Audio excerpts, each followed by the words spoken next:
Mr. President, I would love to ask you about January 6th. You've called yourself the candidate of law and order. Yeah. When Time Magazine asked you if you would consider pardoning all the rioters, you said, yes, absolutely. Sure. You called them patriots. 140 police officers were assaulted that day. Their injuries included broken bones, at least one officer lost an eye, one had 2 cracked ribs, 2 smashed spinal discs, another had a stroke. Were the people who assaulted those 140 officers, including those I just mentioned, patriots who deserve pardons? Well, let me bring it back to modern day. Like about 5 days ago, we had an attack on the Capitol, a horrible attack on the Capitol. You saw the people that were protesting and spraying these incredible monuments, bells, lions, all these magnificent limestone and granite with red paint, red spray paint, that will never actually come off, especially in the limestone. It will never, I'm a builder, I know about this stuff. It'll never, you'll see it in 100 years from now.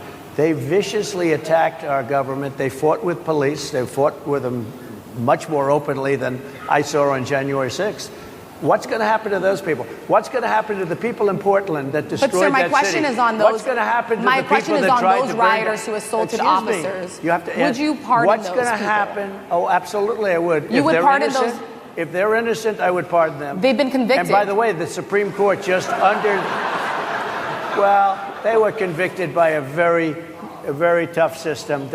How come the people that tried to burn down Minneapolis, how come the people that took over a large percentage of Seattle, how come nothing happened to them? How come the people But sir, we're talking about people that were seen beating officers with flagpoles, dragging them down the stairs. They're on video. Have you seen that video, sir? Oh, really? Well, they you would shot. pardon those. You would pardon those rioters? They shot a young lady in the face who was protesting. They shot her in the face. You know, nobody died that day. You do know that. But people died in Seattle.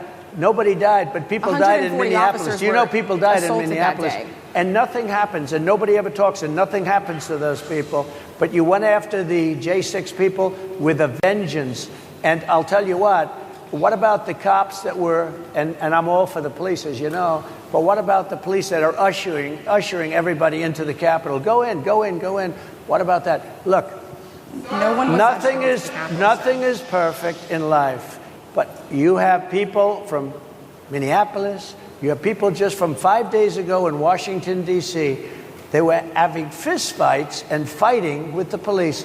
They were spraying and destroying. They were desecrating our monuments in Washington, D.C. 5 days ago, and nothing happened to them.